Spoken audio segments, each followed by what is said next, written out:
Do you think about Messi, right, in the World Cup? It's not like anyone's doing anything different than he's doing, right? He's passing the ball, he's running, he's changing direction, he's shooting. Every football, soccer player in the world does the exact same thing. So what makes him so much more elite is that he's so much better because he's practiced the little things over and over and over again. And he's obsessed over them. Yeah. And in business, that's the same thing you need to do.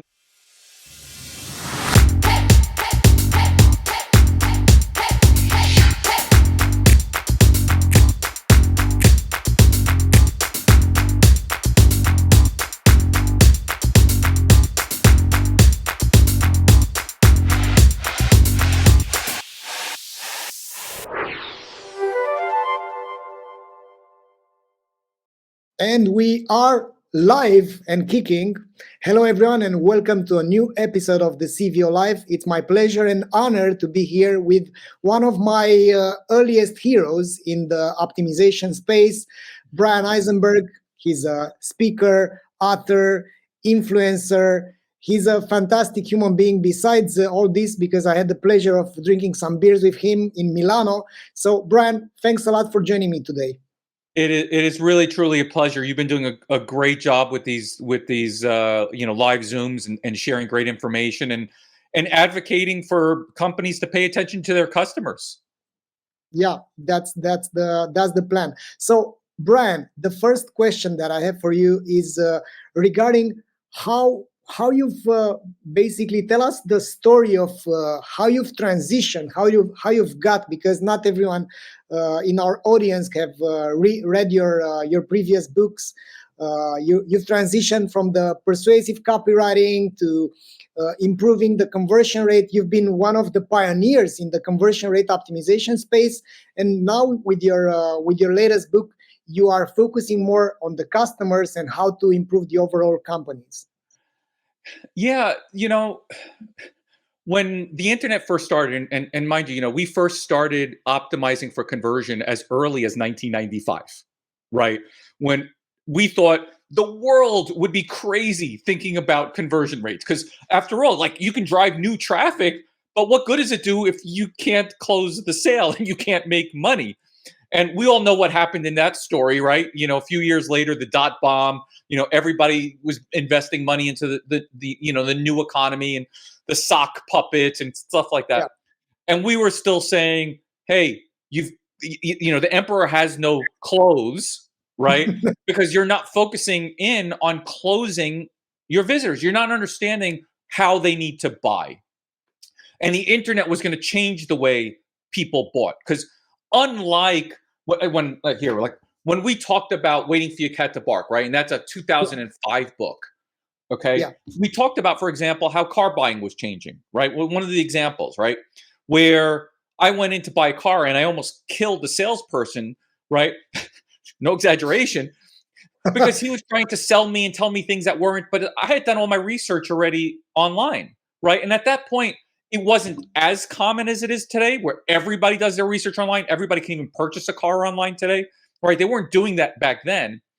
And so, we were trying to educate people on the early shiny new object, right? How to deal with this internet thing, how it was going to influence how customers buy, how they think, how they research. And what we've realized, especially over, I guess it's the last 5 years, right? Where, in always be testing and in call to action, we were listing 40, 50 different things that you needed to do and understand and test in order to satisfy your customers. And what we realized is that companies really needed to hear the message that this is simpler than that. You've got to tell the story better, right? Because all marketing, all business is storytelling. Right? The characters are your customers. Are you setting them in a scene that entices them, that they think is remarkable, right? That they'll want to share that scene with others? Will you end their story as them as a hero in their buying journey, right? And that became what we wrote as buyer legends, right? And then we wrote the Be Like Amazon, because we're looking back and we're saying, well, what was Jeff Bezos doing? Because when we first started on the internet, we didn't know if Amazon was going to be successful, right? He had just started. I mean, I remember the first time Jeffrey and I put our dad in front of Amazon, and he tried to buy, and he got so frustrated and he walked away from the computer. And it's like, today we have a simpler message for businesses, much simpler, okay? And it still has to do with conversion, and it still has to do with value optimization, is that in sports, in magic, in restaurants, right, and being a chef, and in business, what matters the most, unfortunately, is the most boring things, okay? It's the fundamentals. It's the simple stuff. It's what we call the first principles, right? If you think about Messi, right, in the World Cup, it's not like anyone's doing anything different than he's doing, right? He's passing the ball, he's running, he's changing direction, he's shooting.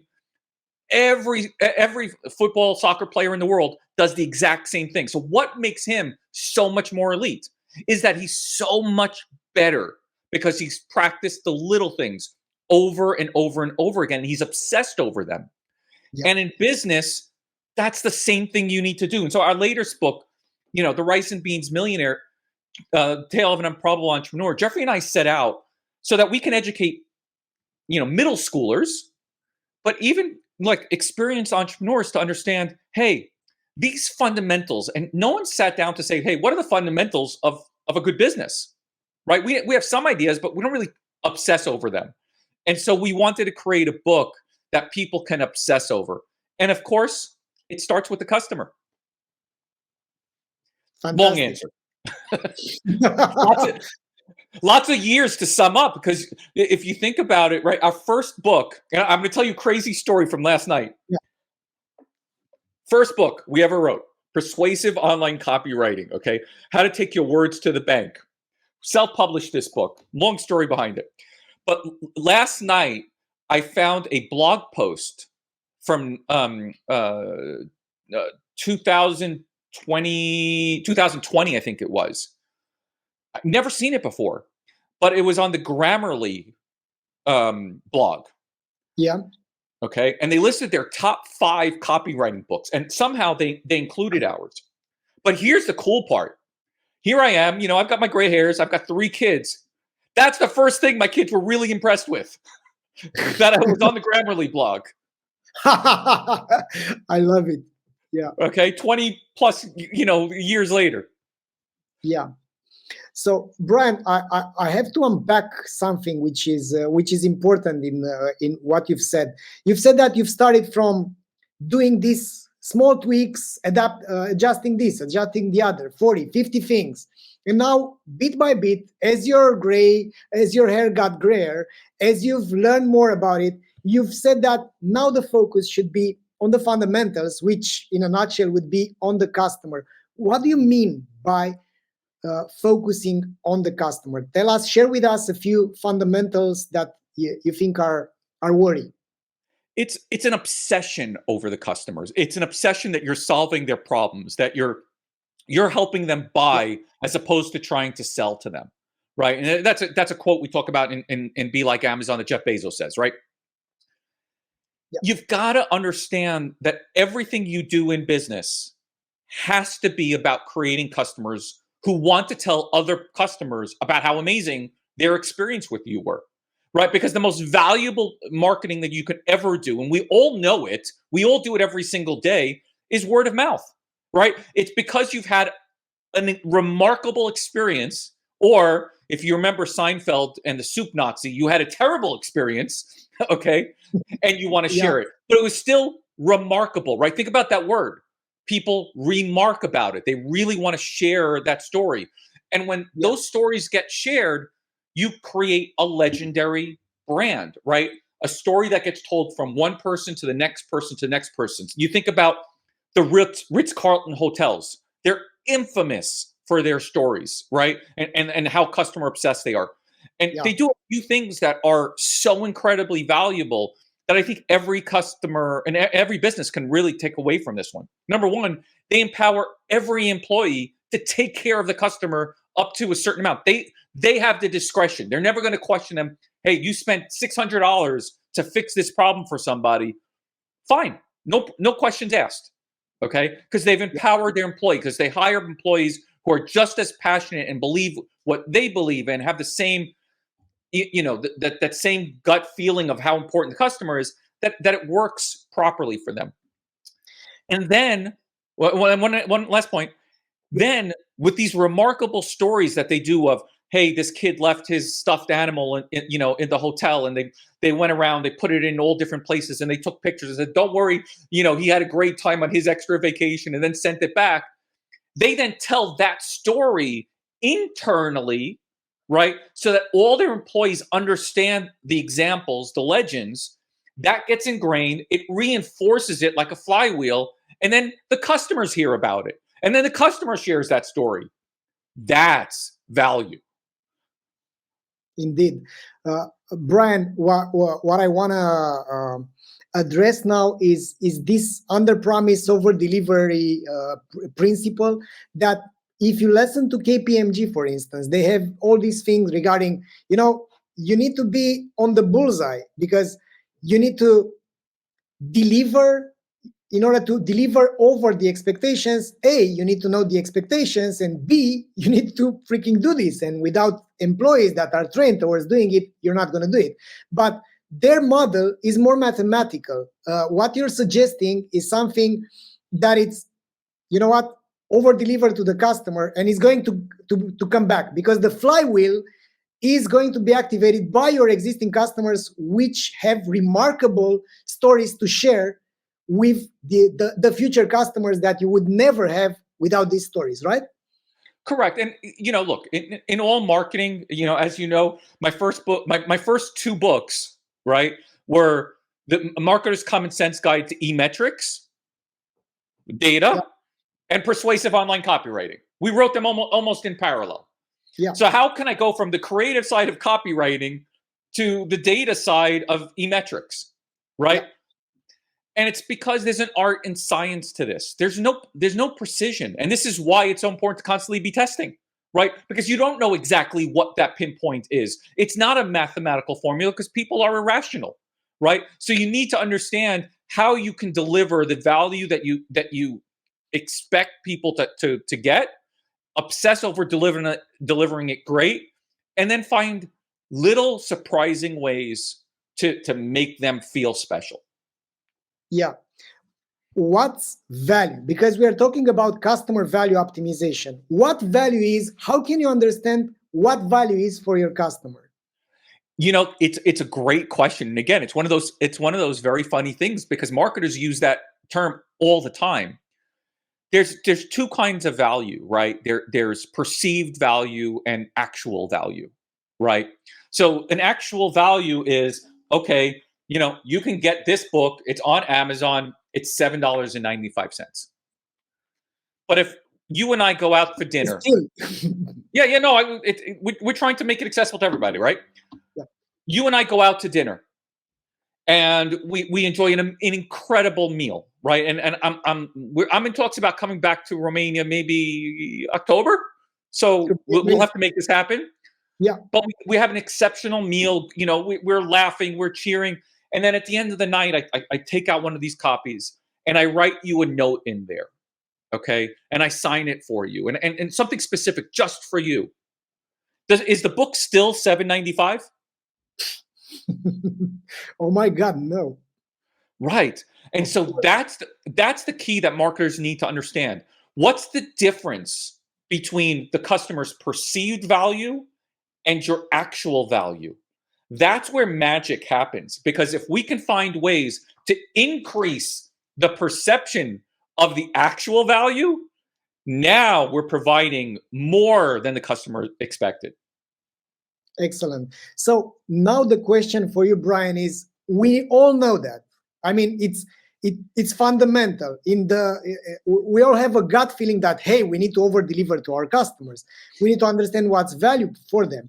However, if you look at the behavior of the, almost all the companies out there which are now struggling because the customer acquisition cost is going up, they can't keep their customers coming back. If we look at the behavior of the companies, is not like they are respecting this principle. Like in the real life, we know that we need to go on green and stop on red, but it's like all the companies are freaking going on red. Well, wait. And not to break. You said it so brilliantly, okay? Because we use this analogy also when teaching baseball, okay? I'll share it with you. In baseball, and this is life, right? This is about decision making. And there's two ways you can make a decision. So I live here in Texas. I mean, it literally just got off a friend who's visiting here this weekend. And I told him when he gets to the airport, he needs to take the 130 toll road, okay? Because the speed limit is 85, but no one drives 85. He was up to 110 last night. Okay, especially after his bags got lost, the FAA closed flights. He had a terrible day. 110 felt amazing. Okay, so he's driving, and now 500 feet in front of him, right? Half a kilometer or a quarter kilometer away, he sees the light, and now he's looking at the light, and he's got to say, okay, what am I going to do if it turns red? So he has a choice. He can either hit the gas and just fly right through it, okay, while it's still green and hope that it doesn't turn red. He can drive as fast as he's going now, and then when it turns red, yeah, right, and stop everything all at once, right, and that you feel that in your shoulders. Or he can lay off the gas and go into cruise control. And then as he gets closer to light, now he knows whether he's got more control to go on or off. Yeah. Very simple. And that's a model that we can use. And so you think about a brand like Amazon, right? How did they over deliver? When we think of brand Amazon, right, we think of, okay, they're going to have great prices, right? They don't, now it used to always be lowest price. Doesn't have to be, it has to be a competitive price. And so they have, all kinds of machine learning that they can adjust the prices compared to their competitors multiple times a day. You're always going to see a competitive price. The second one is they're going to have more selection than everyone else, and their buyers work on that. Yeah. That's part of their brand promise. The third one is they are going to make sure you get it fast because he's obsessed over getting to you faster than ever. And so I remember when 2-day delivery was exceptional. Now 2-day is not enough. Sometimes I can order something here in Austin and I can have it delivered within a half an hour. No exaggeration. It's crazy. Yeah. And then the last one, and this is the part where I think a lot of people struggle, right? Because those are their fundamentals, is they value customer experience and they're judged by that and measured by that. But what does that mean? It means, look, 99% of the time when you order from them, nothing is going to go wrong and shouldn't go wrong. But that 1% where something goes wrong, they're going to find a way to go above and beyond to make you feel special and correct it. That is cruising along and knowing, hey, I can make a decision either way. And I think, depending on your business and your model, you really need to understand where that cruise control is, right? And where do you keep your foot on the brake? And when do you know, hey, this customer's in trouble, I need to accelerate and do something special for them? Yeah.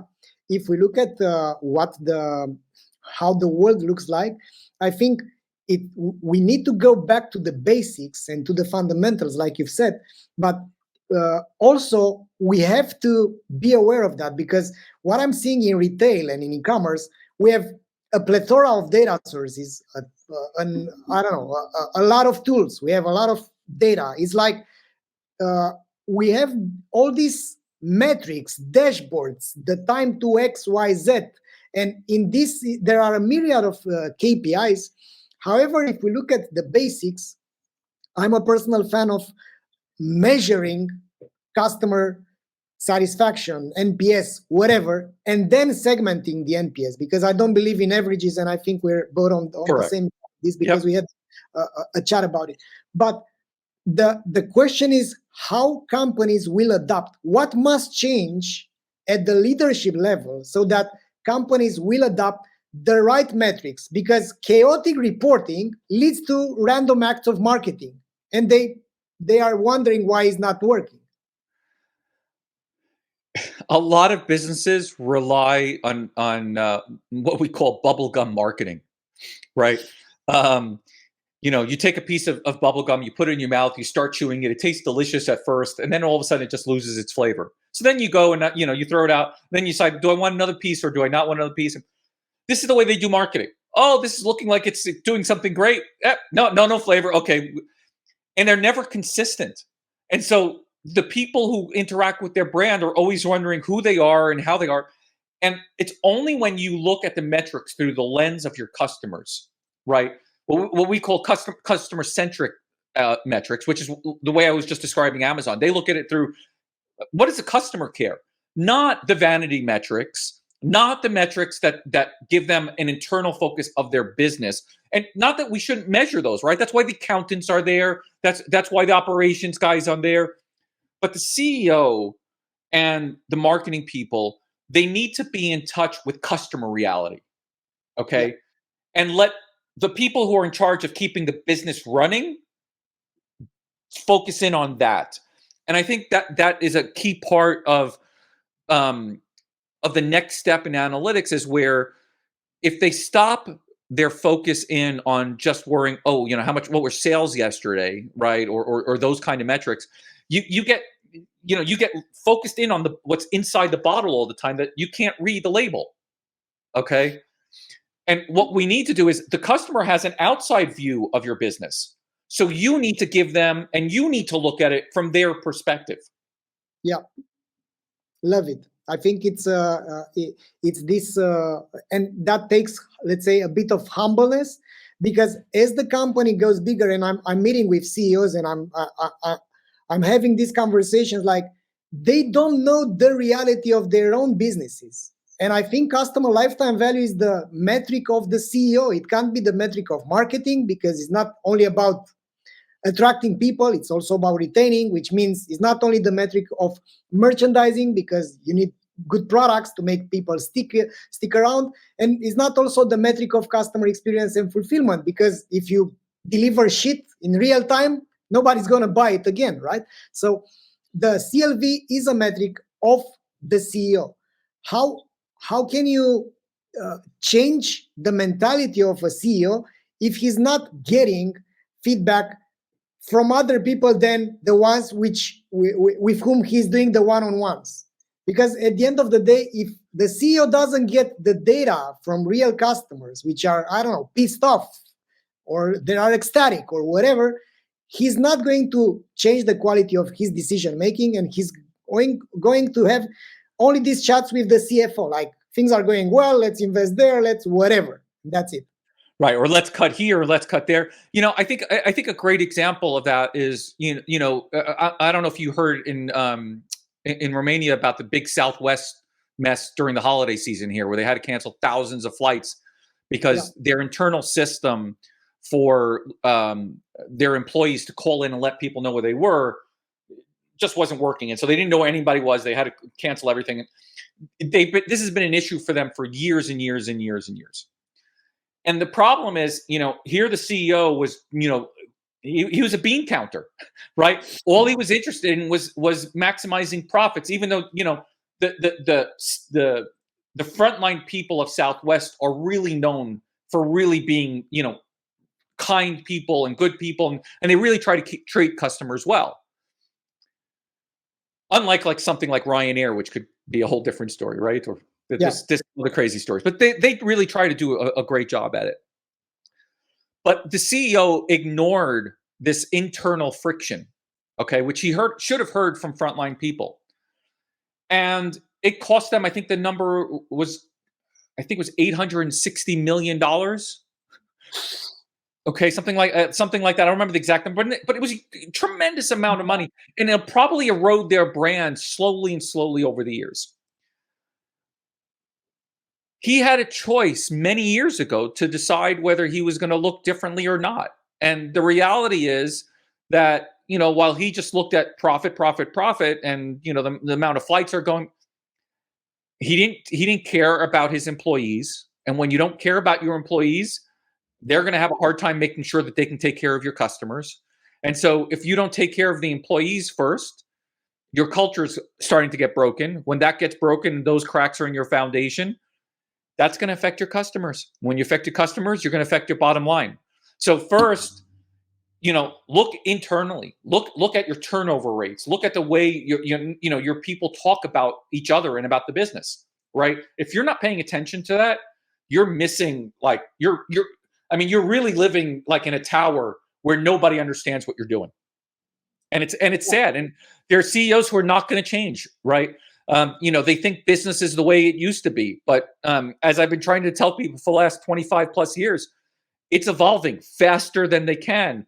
And, we just look at everything, right? From politics to purchase cycles to marketing. The younger generation, right? This alpha generation is going to change the older generation's habit, or they're going to become like dinosaurs and go extinct. Excellent. So, Bryan, I have a question, and I'm asking this all our guests. If you would be playing this small game with me, like let's build a small list. On. Yeah, of course. So if we would be building a list of advices to mid-sized to large companies so that they can improve their customer lifetime value, like a small bullet list of, I don't know, 10 items. You go first. First one, have everybody in the company, from the CEO to the stockroom, interact with customers at least every couple of weeks. They should spend 2 days every few weeks or every couple of months at least, depending on how big your company is, right? On the phones, in the store, meeting customers, really interacting with them. Super. Love it. And I forgive me, Father, for I have sinned. So for some years, I've been disconnected from my customers. And in the last 2 years, basically, I've changed the destiny of my organization by actually making 250 calls and finding, hey, what do you need? What do you need? What do you need? It's a fantastic idea. I can go second. My proposal would be about measuring the level of happiness. You name it.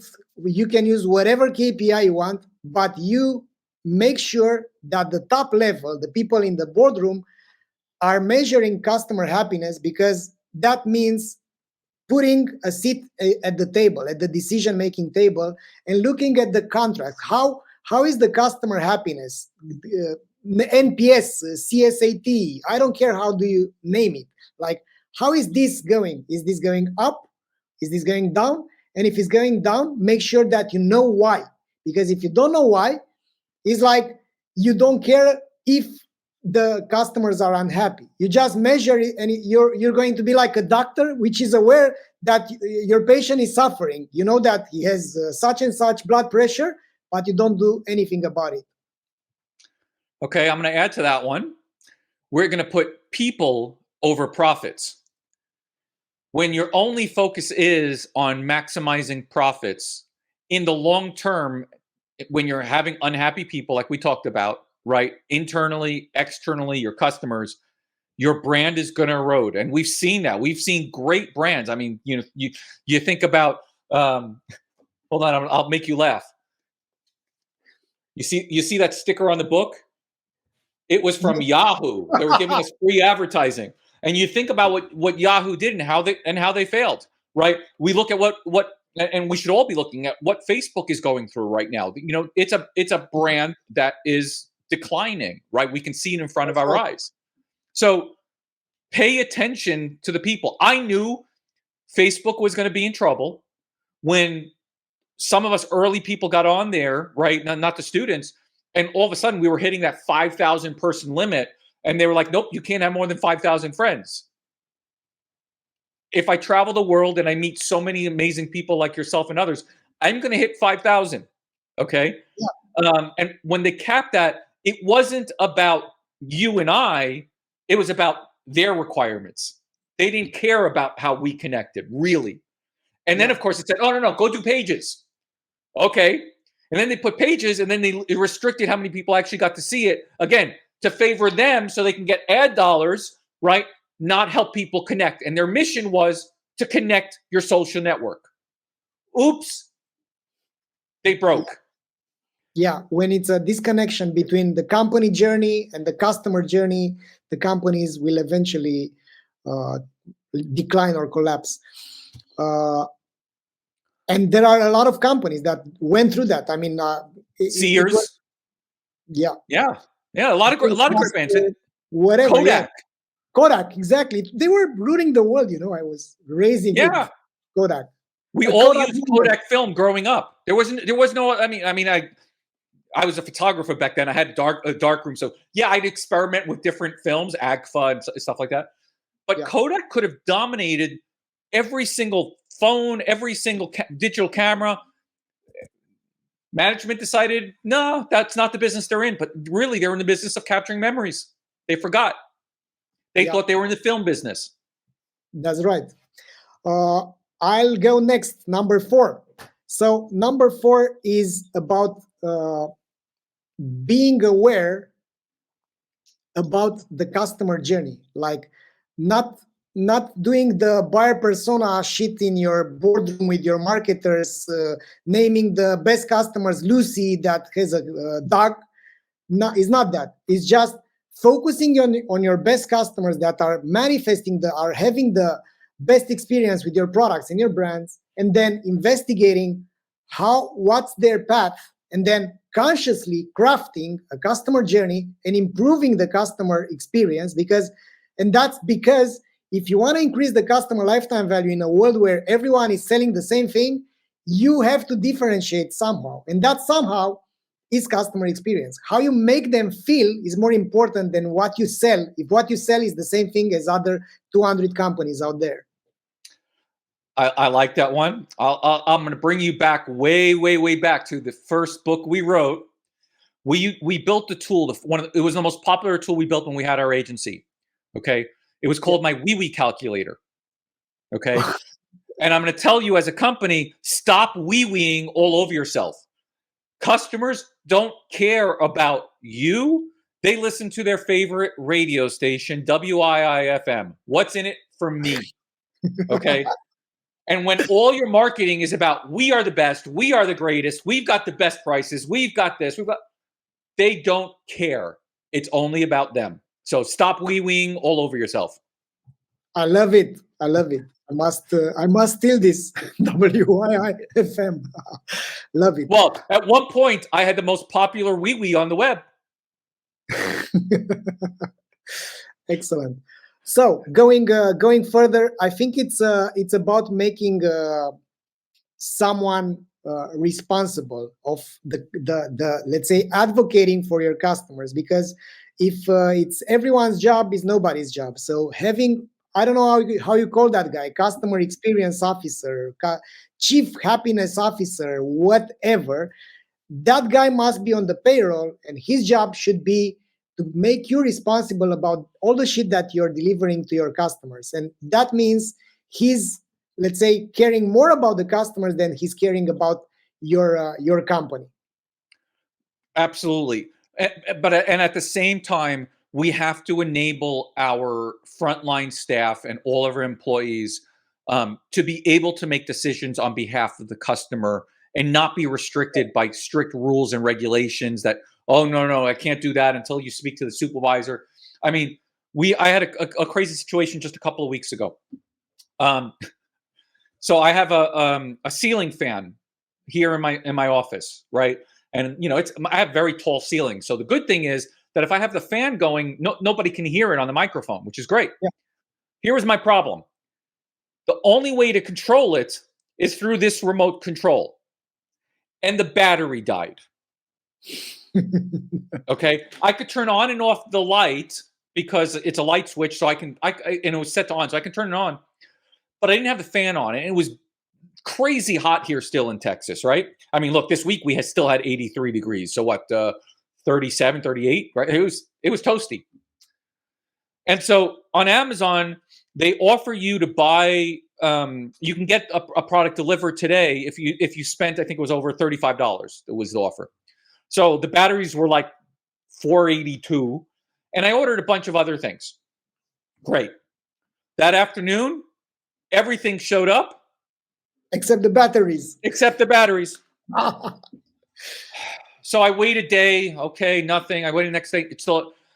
It finally offers me the app. Hey, you can cancel the order and you'll get the refund. I do that, and I'm like, okay, I still need the battery, so I want to have the battery delivered. This is now a Wednesday. The only way I can get it delivered for the $4.82 is to wait for it to be delivered on Saturday. I'm like, I can't wait. I actually really need this at this point. So I call up customer service. Okay. And this is one of the shocking times that Amazon let me down. And I tell the woman, here's the situation. I ordered it. I already qualified for the delivery that day. You failed to deliver it. I need my batteries. How can I order it and have it delivered today? Now, the website gave you an option. If you wanted to pay $3, they deliver it. I wasn't willing to pay the extra $3. I knew what the solution was.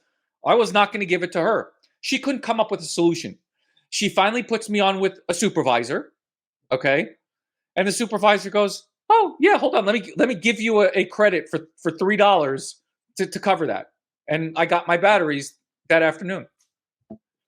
But if they would have enabled the frontline person to use common sense, for $3, are we going to have an upset customer? No. We made a mistake. With what kind of customer lifetime value, which is very important, right? I don't even want to talk about the amount of money I have spent on Amazon over the last 20 years. Let's not go there. That's right. All right. So Bryan, you're up next. You're at number 7. Oh, I'm at number 7. Oh, I thought no. I did. My last one was this one about giving employees the opportunity. This is your turn. That's right. All right. So my suggestion is to simply cluster your customers thanks to RFM. So if you're in the retail, recency, frequency, monetary value, not all the customers are created equal. If you want to increase the customer lifetime value, go out there, segment your best customers so that you can understand what other product can you sell them, because it's also the idea to have a diverse portfolio of products. And also you can over deliver to your best customers like Bryan is for Amazon when those things happen, right? Because if you are aware about the value of the customers, then you will treat them how they deserve. And I love that.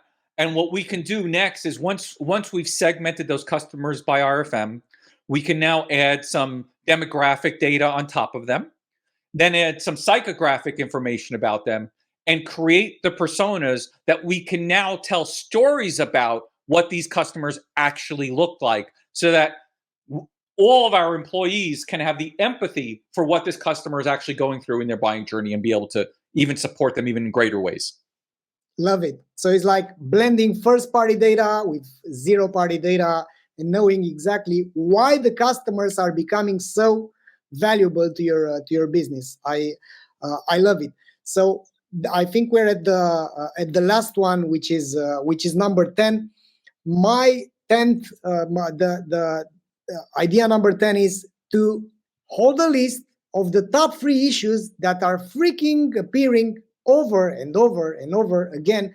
And you know, because as you know, and as you inform everyone in the company about it. So if you have like a report, this is how satisfied are our customers, that's the NPS and whatever. And everyone knows that these are the top 3 issues and who is responsible to fix them, then things are going to be changing in your organization, because many companies are, let's say, stubborn to do all their projects over and over again, but they disregard the fact that, hey, there are like thousands of customers that in the last month told us that we have this freaking issue with the, I don't know, package integrity or whatever that thing can be. Well, I'm going to take it one step further for you. Once you've identified what those issues are, and you've identified what person is responsible for it, now make sure you already have a detailed action plan from senior management and frontline employees on what actions should be taken. So let's say, our lead flow today is down 20%. Well, great. who needs to be talked to about why that might be happening, and what can we possibly do, and who do we need to engage. So now maybe I know that my creative people need to be brought in. I need to look, well, is my analytics person making sure everything's working properly? But you have a clear action plan whenever that light goes off that, hey, this metric is off. Now we know who to call and what kind of things we need to do. We're not trying to figure it out last moment. I love it. It's That's about how you keep agile. Yeah, Yeah. I love it because it's about the action, how you are changing your model, how you are doing things differently, and if you don't change the way you do things, then you will end up having the same freaking results. So, Bryan, I have a confession to make to you, and basically it's a public way of stating how much I appreciate your presence in my life and the work that you've been doing for years. So back in 2011, when I was struggling to make my own e-commerce work, I was looking and I was searching for solutions. You were one of the solutions. After that, I've started this optimization company, building a product, doing CRO and whatever. And you show up again in my life, and I have to confess, and I have to say thanks to say how grateful I am. You show up and you give a talk, and at that talk, you've stated this thing: 80% of the companies think that they are customer-centric. However, only, I don't know, it was 10 or 8%, I don't know. 8%. Yep. 8% of the customers recognize that the companies that they are buying from are customer-centric. And I thought this is a problem to tackle. So that was a sparkle in my head. And after that, thank God, I've been so inspired to talk with the customers, to understand how important it is to optimize customer lifetime value. And then here we are. And that's my public way of saying thanks for all your work and your influence in our company. I appreciate it because, people come in our lives and I posted this on Instagram today about, opportunity shows up, and sometimes you don't pay attention to it because it's dressed up in overalls and it looks like hard work, right? You took on the hard work of trying to solve this problem, right? I was there, and I love being that mentor, that spark for people to help them see more of what they can do themselves. But like a great entrepreneur, right? You said, okay, what do I do to take action to solve this problem?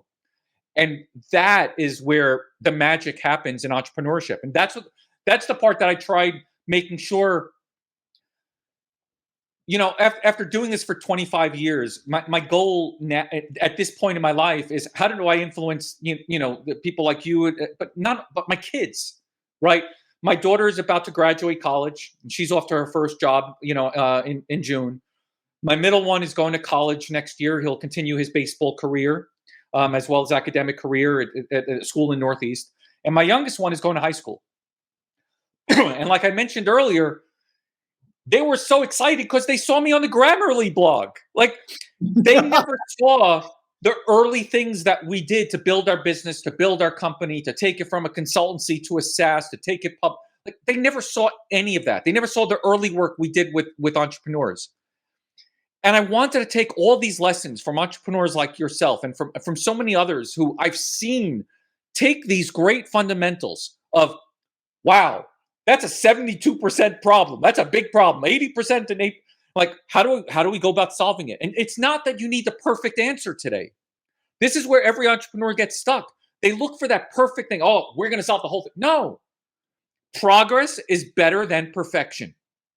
You're taking steps to move people forward. And every entrepreneur, every marketer who's afraid to get on camera, who's afraid to get on stage, who's afraid to try that new campaign, they're afraid of taking action because they're afraid to push the button and say, maybe it's not perfect. It doesn't have to be perfect. Take a step forward, then optimize. Take a step forward, then optimize. That's it. Love it. Bryan, I have a question regarding this, struggles that we've had. Like, we've started 3 years ago with advocating towards CVO, optimizing the whole customer lifetime value, beginning with this North Star metric, and then coming up with the strategies.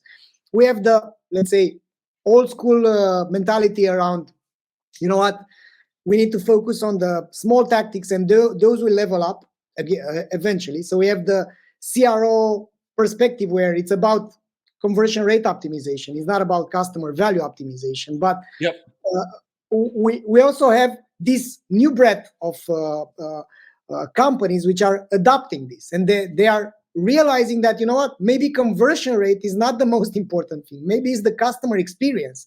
Maybe bringing in more customers that are unhappy will damage our brand in the future. So I want to have your opinion towards having this optimization process, which starts with the customers first, which analyzes what's wrong, and then optimizing and prioritizing things that are more impactful on the grand scheme of things. So I'll have a confession to make too now. Yep. The only reason we coined the term conversion rate optimization in the early days of our career, remember, we started, mid 90s, went to the early 2000s, all that. Yeah. Was because nobody was looking for the help that we were providing. Nobody. Okay. And, we were out there and trying to explain things and all that. And we had put some early content out there. We figured copywriting, maybe that would be a good start, right? The analytics. There was still almost nobody looking for what we were doing. So we invented the term conversion rate optimization for only one reason. The only term, because we started off with digital salespeople, and people hate sales, so they didn't want to think that way. We didn't know. But the only term that had search volume was the word conversion rate that xe.com dominated, okay? Because people were thinking about it from currency conversion. Yeah. But at least it had volume. We're like, well, if we're talking to nobody anyway, at least we could talk to people who might be interested in this term, and maybe they'll think about. So we started targeting conversion rate, right? And conversion rate marketing, conversion rate optimization. But if you recognize, by the time we wrote Call to Action, okay, and that was 2005, we were already saying, here, take our manual for conversion rate optimization, because it's a dead end, okay? And we started our work on persuasion architecture, right? And personas, and really focusing on what that customer is and the customer experience and the lifetime value and what the customer journey looks like, right? Because we realized that you're only fixing in conversion rate optimization. I'll go look at the local maxima, right? What's there, you're going to try to improve. So that's the same as I take a pig, no matter how pretty of a pig, and I put lipstick on it, it's still a pig. Okay? It didn't start with, oh, I can use Dolly today, right? My AI to create the most beautiful version of a picture, right? Male, female, whatever it is. Now I've got perfection. Okay, great.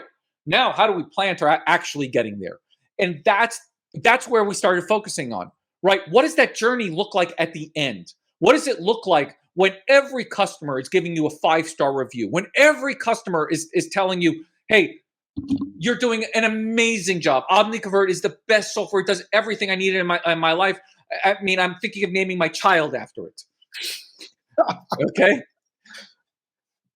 But that's the point, right? If we start focusing in on the end of success of what it looks like for the customer, which is them telling other customers how much they love the experience with you, everything else starts falling into place.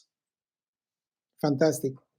Excellent. So, Bryan, tell us a bit about your, let's say, some aha moments that you've had in the work with customers that have been, I don't know, over the moon by your services, because you're still helping large brands. Of course, it's not like it was in the beginning of 2000, right, when you were actually going out there for customers. Now is the opposite. There's been a lot. I think there's a few of them that really stand out. And I can't name names on all of them, but yeah. I remember one of them, a very early customer. He asked us to do a conversion analysis on their website. He was in charge of the front end business to consumer side of the business, and he was responsible for sales and the conversion. He was about to transition to a new role, and he wanted to leave his staff a manual of like what they can keep working on over the next like 6 months or so. So we produced a report, and it's a big customer. It's one of our first like big names early on. And we produce something that's like this. And he comes to us and says, okay, what do we do now? And we're like, well, you get all this done. He's like, no, can't get everything done. Like, what do we do now? And he was one of the first people who taught us in terms of big companies how they need to prioritize things. And that's where we came up with our, impact, resources, and time model to figure out what things to test. And so they took one simple test, which was they changed the language in their shopping cart around their options. Okay. And that alone, it went for over a decade. We know, like, people like continue to test it. People, they finally moved it to the B2B side, and it accounted for tens of millions of dollars. And it was the only thing from the report they ever executed on.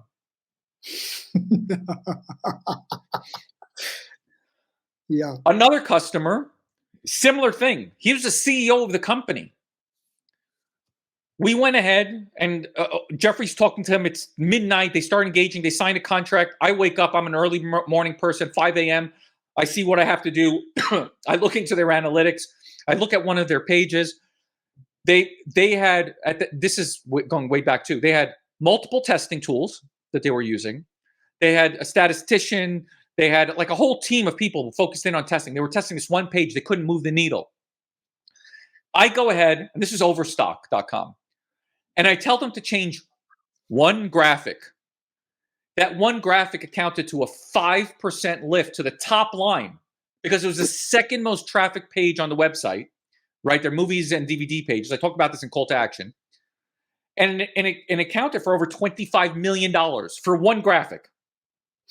Again, it was the only thing they ever did that we gave him a whole list for, because he said, I can't change my culture. I can get one thing done, small thing. He got this done literally overnight. But the lesson was they got so inside their bottle, looking every day at the same problem, coming back to what we talked about earlier, that they never told the story of what it was that the customer was experiencing when they got to that page. And when I told myself that little narrative, that little story of, here I am, this kind of customer, and I look at the page, and this type of customer, I look at the page, and I looked at that graphic, I'm like, oh, that's the only thing that needs to change. $25 million later. We've had countless of these. We've had companies that we've walked into that had 75 feet of research along their wall, who knew nothing about how their customers buy, who didn't even know that their biggest piece of marketing, okay, was actually turning off the majority of their customers. And then yesterday, by the way, this same company, I haven't spoken with them in a while. The person there is no longer there that we work with. I just found out they're opening up another branch of their business to focus in on that customer set here in Texas. We'll see how that works. Yeah. So, Bryan, tell us a bit more about The Rise and Beans Millionaire, the tale of an improbable entrepreneur. How that book emerged? Why have you read? What made you write this book? And who is this book for? So, as I'm sure you noticed, the last couple of years, Jeffrey and I have not been very public. We've been working on a small startup to help business owners in the home services space. We launched something called DataTurk.ai. It's a very niche audience, but it's a group that we've been spending a lot of time with. So we knew we could build a product there.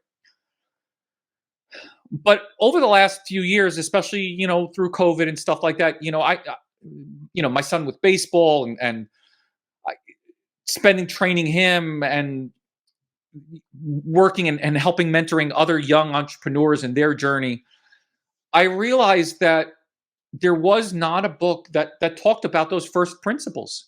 I would ask, and I can ask you right now too, like, if you had to think about one book that you would recommend to, your kid or a young entrepreneur from 13 to 83, who needs to understand the mindset and the beginning skill set of all the things you need to know to be an entrepreneur, could you name a book?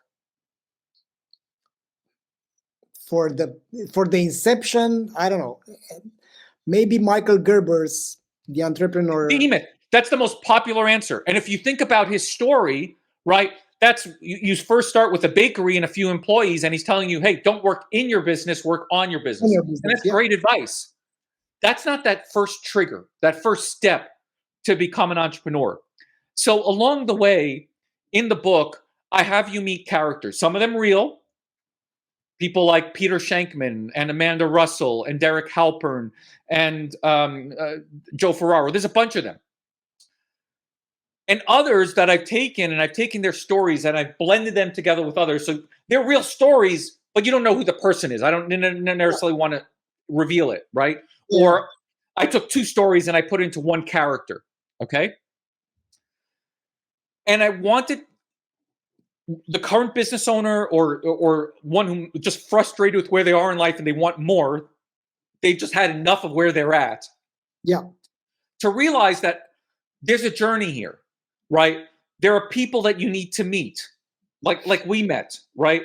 That are going to help you get to that next level. And you become the people who you hang around, the people you ask questions from. And you start learning different aspects of what it takes to become successful.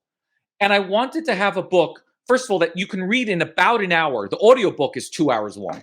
So it takes nothing to get through. Okay, real quick read. Yeah. You know, super simple chapters, okay, that anybody can read, and you can read it once and you can get the story, but you can dive into every chapter and there's story and layers of information and things that you can take away that will make you a better business owner, CEO, entrepreneur every single day. Love it. Love it. I can't wait to read it. I was purchasing it already. So, Bryan, what's the question that I haven't been so inspired enough to ask you today? Oh, that's a good question. It's the last, by the way.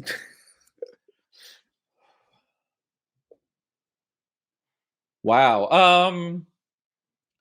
You know, one of the things I don't think enough people ask questions about is what were some of the struggles? What were some of the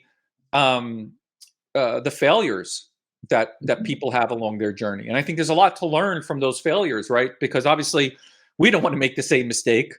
And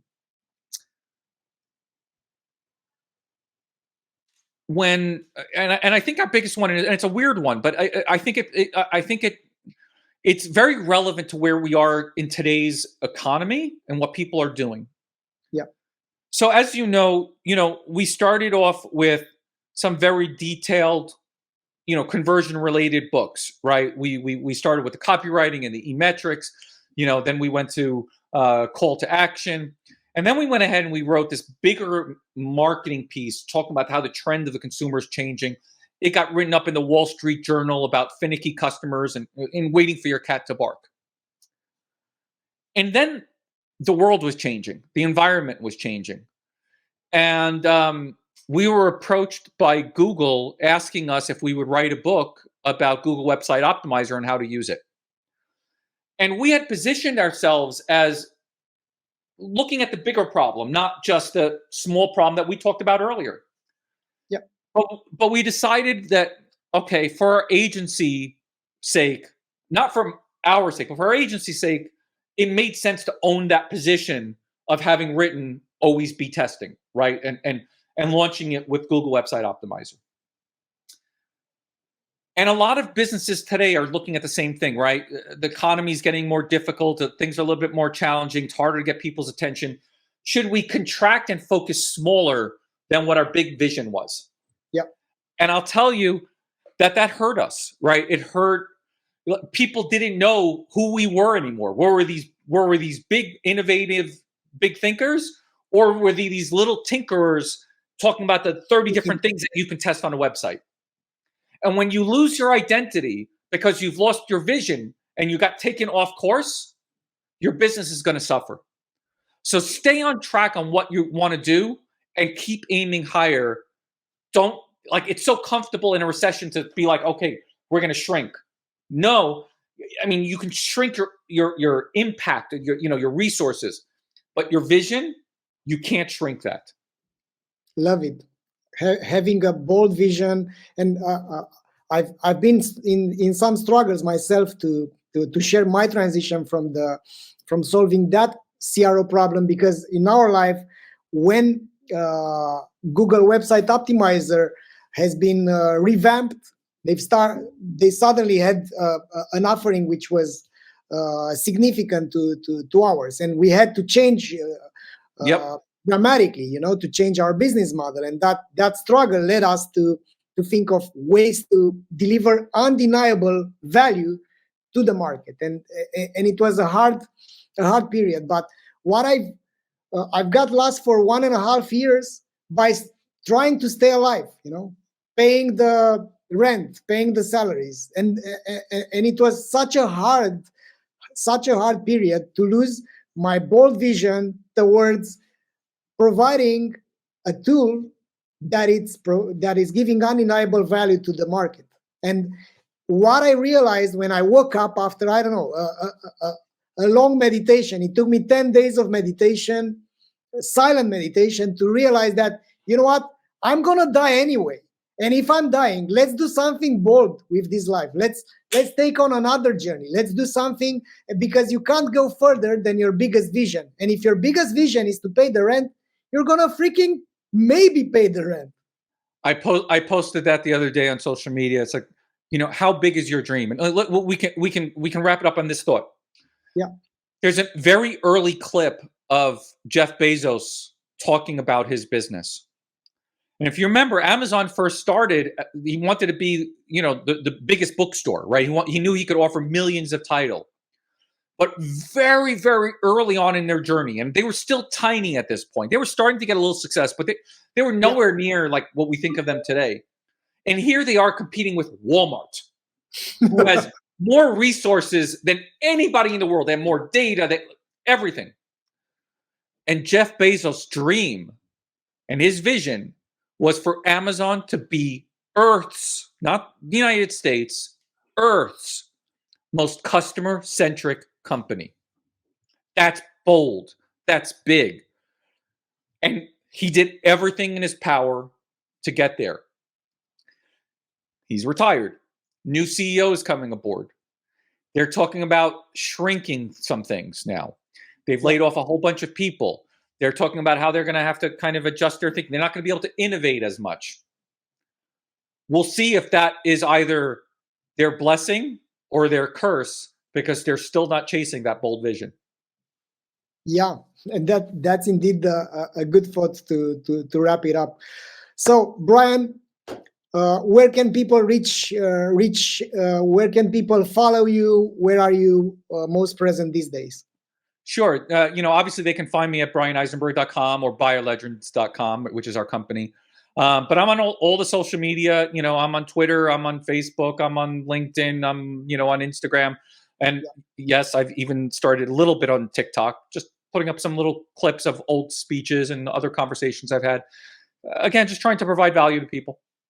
Perfection. And you've definitely provided value today.